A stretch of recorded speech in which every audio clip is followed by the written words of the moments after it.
Puluhan orang yang menamakan diri Pilar Rakyat Papua Barat melakukan demo menolak wacana perpanjangan jabatan Presiden 3 periode. Gereja Katolik Praparoki Santo Laurentius Wasior kemarin merayakan Minggu Palma.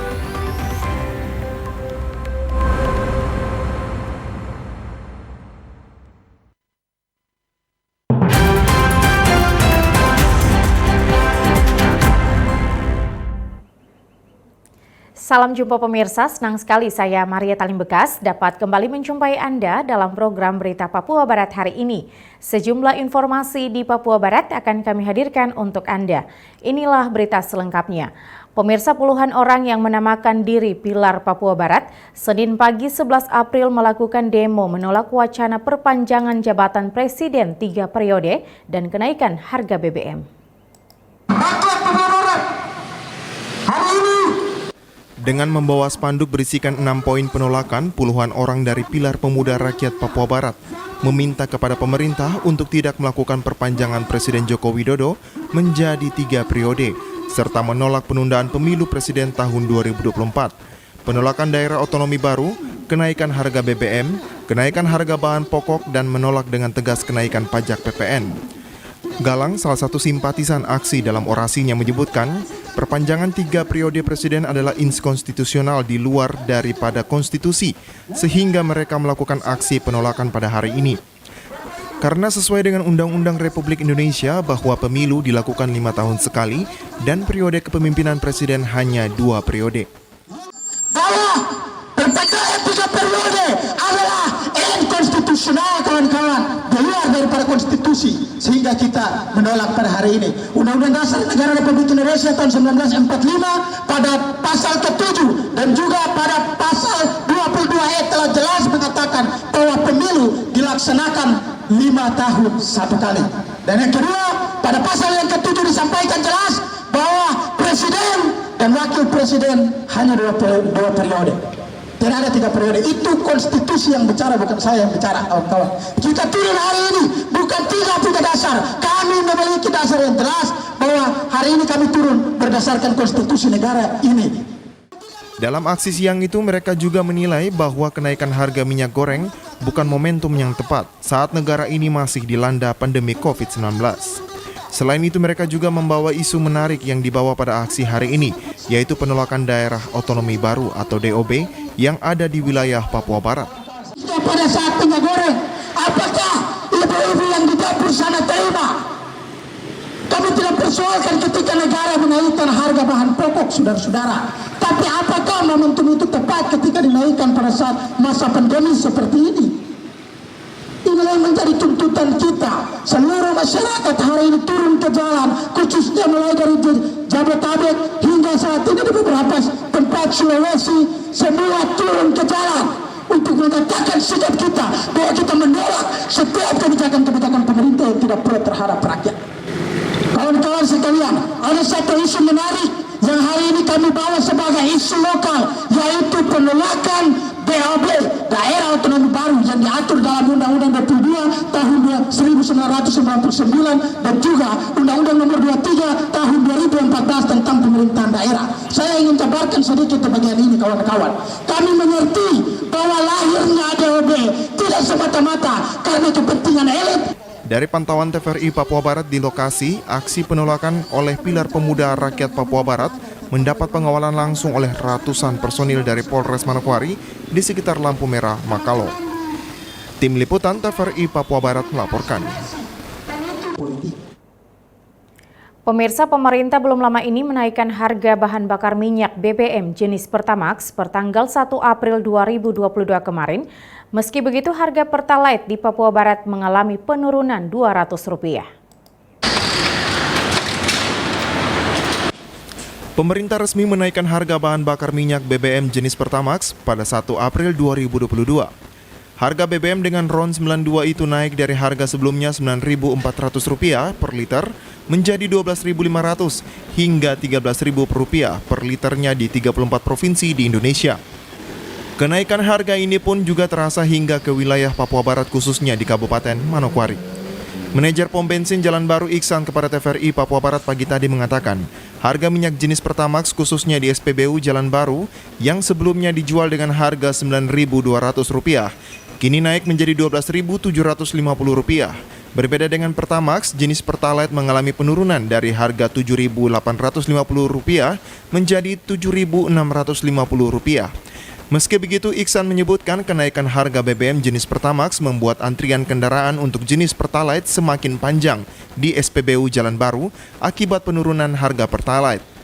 Di bagian Manokwari itu harga Pertamaxnya sekarang dari pertanggal 1 April itu naik jadi Rp12.750 dari harga Rp9.200. Ada kenaikan Rp3.550. Dan Pertalite dia ada penurunan, Pak. Dari harga Rp7.850 jadi Rp7.650. Ya, gitu. Jadi ada penurunan ya, Pak? Iya, ada penurunan kalau Pertalite, ada Rp200 penurunannya. Rp200 ya? Iya. Jadi ini harganya sampai dengan saat ini tidak ada pengaruh lagi untuk kenaikan? Kalau pengaruh sih pengaruh, Pak. Antrian semakin panjang untuk di Pertalite. Nah, dan Pertalite kan sudah statusnya sudah di JBKP atau jenis bahan bakar penugasan khusus.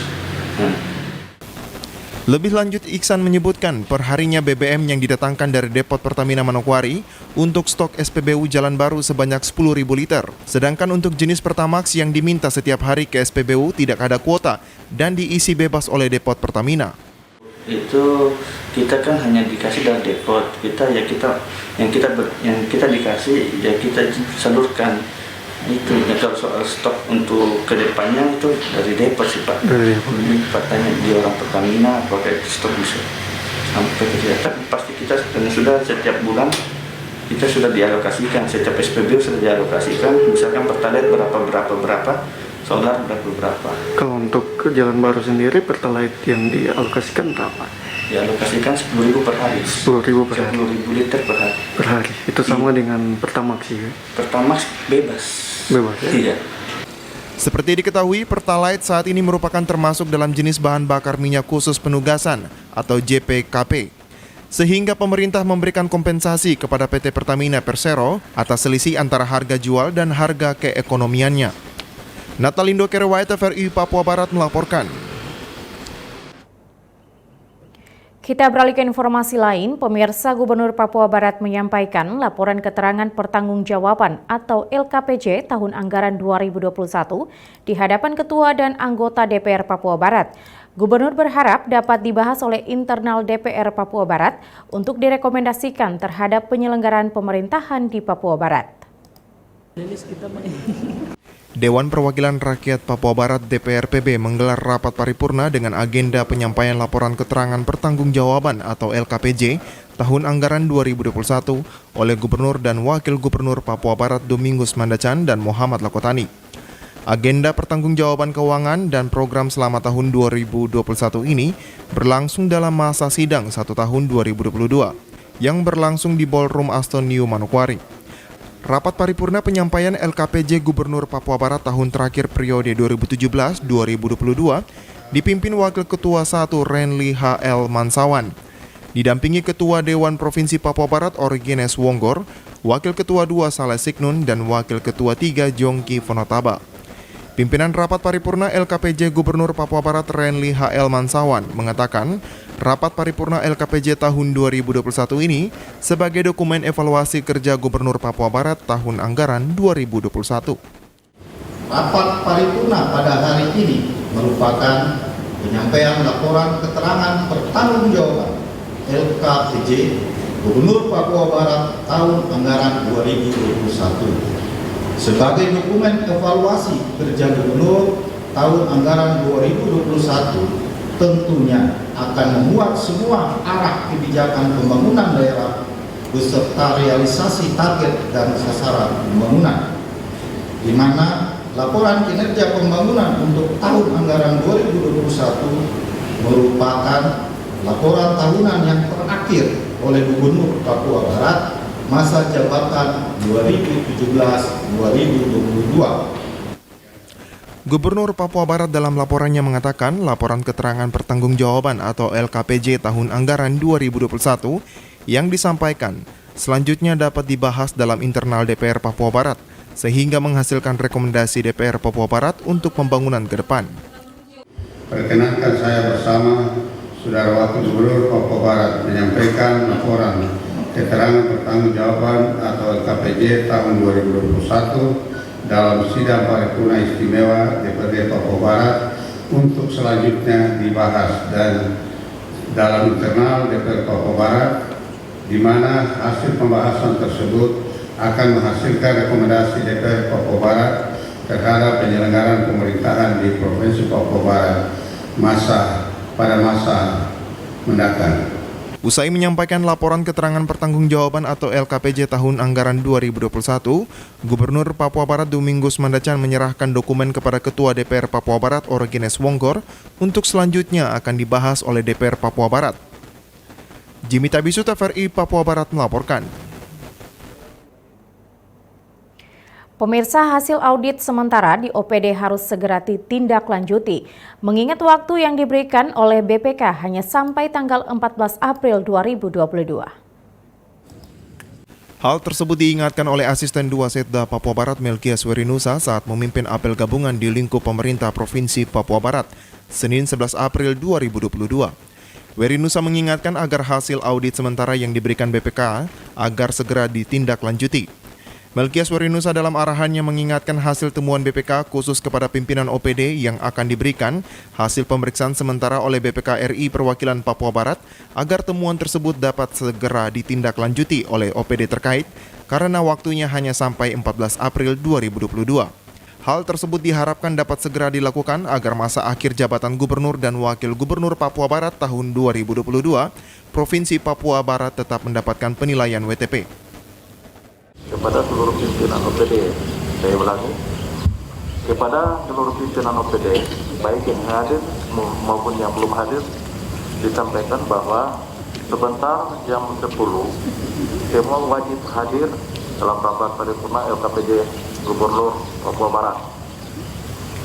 Jam 10 di Aswan, wajib hadir. Yang kedua, yang ingin disampaikan bahwa hasil pemeriksaan BPK kemarin hari Sabtu terpaksa kita rapat, hasil temuannya fantastis sehingga diharapkan Bapak Ibu pimpinan OPD yang nanti mendapatkan hasil audit sementara dari BPK untuk segera tindak lanjut.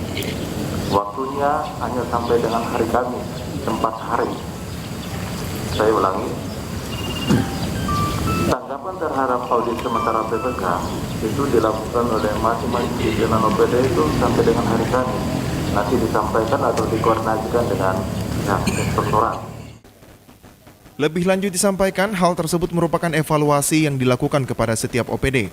Untuk itu, Werinusa yakin dalam waktu 4 hari, hasil temuan BPK sementara bisa diklarifikasi OPD dengan menindaklanjuti ke auditor di inspektorat. Harapan saya memang ini kan sesuatu rutinitas yang biasa dilakukan sehingga teman-teman pasti sudah ada datanya. Apa yang kurang yang menurut teman-teman di auditor lakukan pemeriksaan, ya itu kita benahi. Ini kan lebih bagus karena ini merupakan evaluasi kepada kita toh.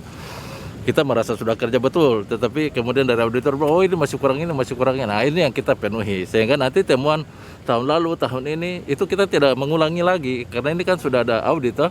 Jadi kita belajar dari, oh ini salah, ya tahun depannya kita tidak lakukan yang sama. Begitu. Diharapkan semua OPD dapat bekerja sama dengan baik, khususnya yang mendapat audit dari BPK, sehingga predikat WTP di Provinsi Papua Barat tetap dipertahankan. Jimmy Tabisu, TVRI Papua Barat melaporkan. Informasi selanjutnya akan kami hadirkan setelah jeda berikut ini. Tetaplah bersama kami.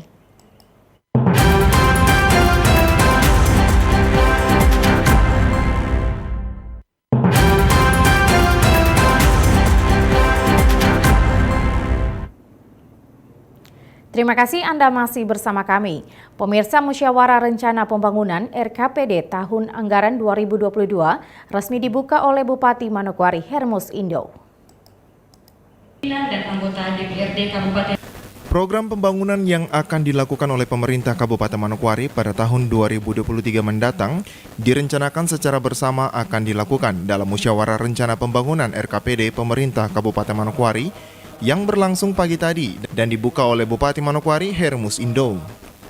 Pembukaan musrembang dihadiri Wakil Bupati Manokwari Edi Budoyo, Wakil Ketua DPRD Kabupaten Manokwari, pimpinan Forkopimda, para asisten, staf ahli Bupati serta pimpinan OPD. Bupati Manokwari Hermus Indo dalam sambutannya menyampaikan sesuai visi dan misi Bupati dan Wakil Bupati, tema pembangunan yang diusung adalah penguatan SDM yang berkualitas untuk menunjang pertumbuhan ekonomi dengan arah pembangunan, yaitu peningkatan kualitas SDM. Dan misi Bupati dan Wakil Bupati Kabupaten Manokwari. Maka pada tahun 2023, tema pembangunan yang diusung adalah penguatan SDM yang berkualitas untuk menunjang optimalisasi pertumbuhan ekonomi. Berangkat dari tema pembangunan tersebut, maka prioritas pembangunan di tahun 2023 diarahkan untuk meningkatkan kualitas sumber daya manusia di bidang pendidikan, kesehatan, pembinaan penduduk miskin, penguatan ekonomi kreatif, pembinaan seni dan budaya, penguatan akses informasi, serta pembinaan kesejahteraan masyarakat melalui kerjasama pihak ketiga yang didukung oleh infrastruktur yang memadai. Lebih lanjut disampaikan Bupati bahwa ada 5 hal penting yang harus dibahas dalam musrembang, yakni pembangunan infrastruktur, pendidikan, kesehatan, ekonomi, dan penanganan stunting di Manokwari. Oleh karena itu, saya tekankan terdapat 5 menu utama musrembang kali ini yang perlu menjadi perhatian kita bersama, yaitu pertama, pembangunan infrastruktur yang diutamakan untuk konektivitas yang menghubungkan wilayah antar distrik, jalan dalam rangka peningkatan pangan dan wisata serta lingkungan.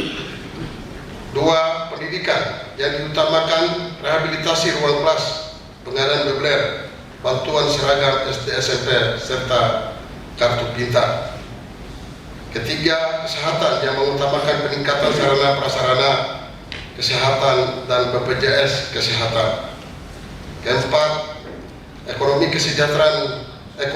kesejahteraan sosial dan pemberdayaan masyarakat yang memprioritaskan penyediaan infrastruktur pertanian, pangan, pengembangan ekonomi hijau, replanting, pelatihan pelaku usaha, bantuan modal bergulir, BPJS ketenagakerjaan, pemberdayaan lansia, dan penyandang disabilitas.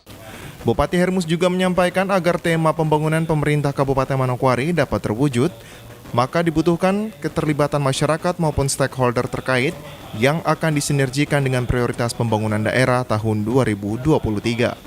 Musrembang yang merupakan agenda tahunan yang wajib dilaksanakan sesuai amanat Undang-Undang Nomor 24 Tahun 2024 akan berlangsung hingga Selasa 12 April besok. Arina Irianan, TVRI Papua Barat melaporkan.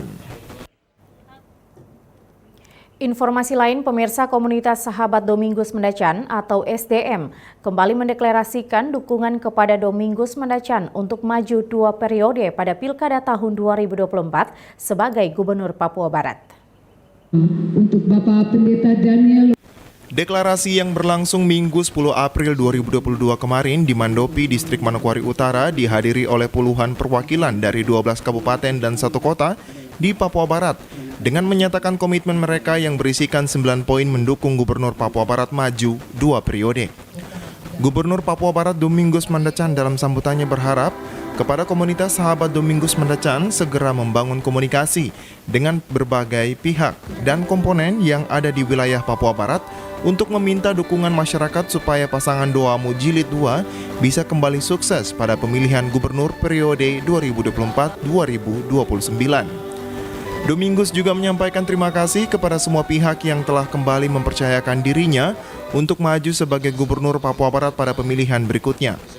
Membangun komunikasi, koordinasi dengan berbagai pihak, berbagai komponen masyarakat, berbagai komponen umat yang ada untuk meminta dukungan untuk sukses pasangan ya, sementara pasangan 2 jilid 2 gitu ya. Doa mau jilid 2 2024 2029, dan saya hanya bisa menyampaikan penghargaan terima kasih dan salut saya ya, tapi juga apresiasi saya kepada semua ya, anak-anak semua. Ketua Umum Sahabat Domingus Mandacan Richard Mayor mengatakan, setelah deklarasi ini pihaknya akan melanjutkan program kerja mereka. Salah satunya konsolidasi struktur harus semakin diperkuat dengan memberikan waktu kurang lebih selama 6 bulan ke depan kepada para koordinator wilayah untuk segera melakukan konsolidasi, sehingga menyentuh sampai dengan ke tingkat kampung. Karena di tahun 2023, Sahabat Domingus Mandacan sudah mulai melakukan penggalangan massa di seluruh kabupaten kota. Ini sudah jelas bahwa kerja-kerja kita pasti kita akan lanjutkan dan kita teruskan. Salah satunya konsolidasi tim, konsolidasi struktur. Karena konsolidasi struktur ini tentu kami akan pertajam dia lagi dan perluas dia lagi, bahkan dari tingkat kabupaten sampai di tingkat kampung, kelurahan. Nah, oleh sebab itu dalam rapat kerja kami kami sudah siapkan di mana waktu yang kami berikan kepada para korwil ini itu kurang lebih 6 bulan sampai 7 bulan, berakhir di bulan Desember. Dukungan ini diberikan SDM karena figur Domingus Mandacan secara politik dinilai sangat berpengaruh di antara kandidat lain di Papua Barat. Natalindo Kerewai, TVRI Papua Barat melaporkan. Pemirsa, Gereja Katolik Praparoki Santo Laurentius Wasior Minggu 10 April 2022 pagi kemarin merayakan Minggu Palma yang menandai dimulainya Pekan Suci Paskah. Minggu Palma merupakan perayaan mengenang penyambutan Yesus Kristus di kota Yerusalem sebelum kemudian Yesus disiksa dan disalibkan. Alkitab menuliskan Yesus yang datang ke Yerusalem dengan menunggang keledai dieluk-elukan layaknya seorang raja. Sebagai bentuk sukacita, warga menyambut dan melemparinya dengan ranting-ranting palem atau palma. Perayaan Minggu Palma di Gereja Katolik Santo Laurentius Wasior dipimpin oleh Pastor Thomas Kristiawan yang diawali dengan perarak-arakan umat dari halaman menuju ke dalam gereja. Segenap umat berarak-arakan sembari melambai-lambaikan daun palem. Dan daun palem sendiri merupakan simbol kemenangan, kedamaian, dan kehidupan kekal. Prosesi Misa Minggu Palma diisi dengan pembacaan kisah sengsara Yesus Kristus atau Pasio, mulai dari malam perjamuan terakhir bersama para murid, perjalanan Yesus memikul salib, hingga akhirnya wafat di atas kayu salib di Bukit Golgota. Dalam homilinya, Pastor Thomas Kristiawan menekankan Yesus yang awalnya disambut dan dieluk-elukan layaknya seorang raja ketika masuk kota Yerusalem, justru kemudian disiksa dan disalibkan sampai wafat oleh orang Yerusalem sendiri. Hal itu menunjukkan bagaimana sifat manusia yang mudah berubah pendirian, tidak konsisten dan gampang ingkar janji. Apa yang diucapkan seringkali tidak sesuai dengan apa yang dilakukan, atau dengan kata lain perkataan tidak sama dengan perbuatan. Karena itu umat Katolik diajak untuk bercermin dan meneladani sikap Yesus yang selalu taat terhadap firman Allah. Sengsara hingga wafatnya di kayu salib menunjukkan bahwa apa yang diajarkan Yesus sama dengan apa yang diperbuat. Mana kita dengar dalam bacaan kedua tadi, Paulus menjelaskan secara lebih detail mengenai siapakah Yesus itu. Dia adalah Tuhan, tetapi dia mengosongkan diri. Dia dengan rendah hati mau menyelamatkan kita dengan sengsara. Di sini saya ingin mengajak kita untuk melihat bahwa dalam diri Yesus itu tidak ada pertentangan sama sekali antara yang dia ajarkan, dia katakan dengan apa yang dia perbuat atau dia lakukan. Dia meminta kita untuk sabar, punya hati yang lembut. Dia juga punya hati yang lembut, menunjukkan diri bukan hanya orang yang bisa omong, tetapi orang yang bisa melakukan apa yang diomongkan. Perayaan Minggu Palma kali ini jauh lebih meriah dari tahun-tahun sebelumnya karena kapasitas gereja sudah kembali dibuka 100%.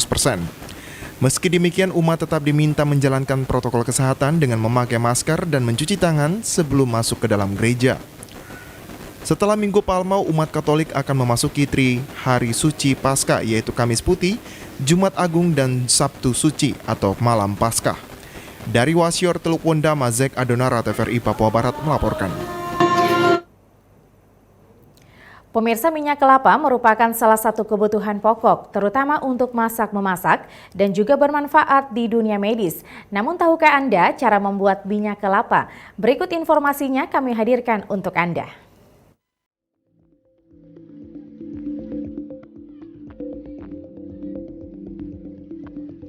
Minyak kelapa murni virgin coconut oil adalah minyak kelapa yang terbuat dari bahan utama kelapa segar yang diproses dengan cara dimasak tanpa menggunakan bahan kimia di distrik Oransbari, Manokwari Selatan.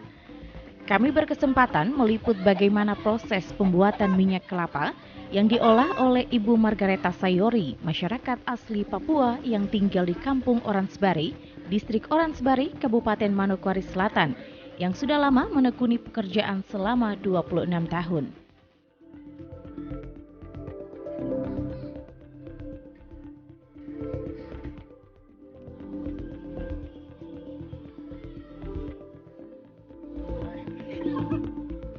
Untuk proses pembuatan minyak kelapa, awalnya dilakukan pengupasan kulit dan kemudian isinya diambil untuk diparut hingga halus.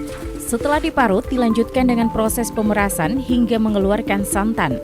Setelah itu, sari santan yang sudah diperas kemudian diendapkan dalam wadah besar selama 1 hari dan dilanjutkan dengan proses memasak. Awalnya kita pakai apa ini? Besi. Buka kelapanya. Kulit selesai, baru janda tempurung lagi. Tempurung selesai baru bawa parut mesin. Itu banyak bisa ramas saja dengan tangan saja.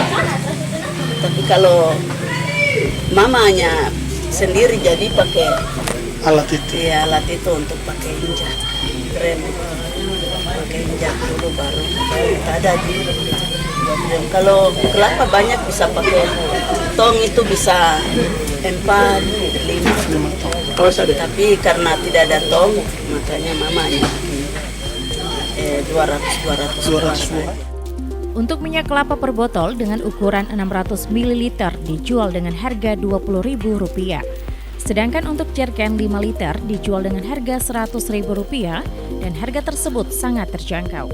Apa nih? Depo hasil ya, hasilnya lain pakai untuk konsumsi di dapur. Ya, baru lain ya dijual. Di Oransbari sini saja atau keluar lagi ada? Kalau pembeli datang beli ya dia beli di rumah. Kalau tidak kita bawa jual di kota. Di Manokwari ya? Kalau harga 1 botol biasa? 1 botol yang tadi, ya kalau yang ini mau pegang kasihnya? Yang ini 20.000. 1 botol. Kalau gen 5 liter itu 100.000. Berarti 1 liternya 20.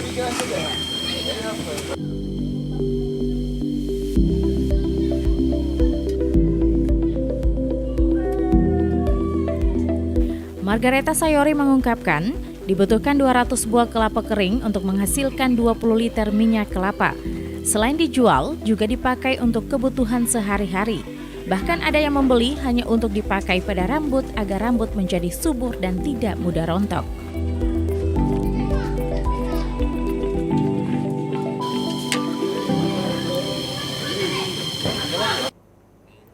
Pemirsa, informasi tadi sekaligus menutup jumpa kita dalam program Berita Papua Barat hari ini. Kami tetap mengajak Anda untuk mencegah penyebaran COVID-19 dengan cara memakai masker, mencuci tangan pakai sabun dengan air yang mengalir, menjaga jarak, menjauhi kerumunan, serta membatasi mobilitas dan bersedia divaksin sesuai kebijakan pemerintah. Indonesia pulih karena aku, Indonesia pulih karena kamu, Indonesia pulih karena kita. Mewakili kerabat kerja yang bertugas, saya Maria Talim Bekas mengucapkan terima kasih dan sampai jumpa.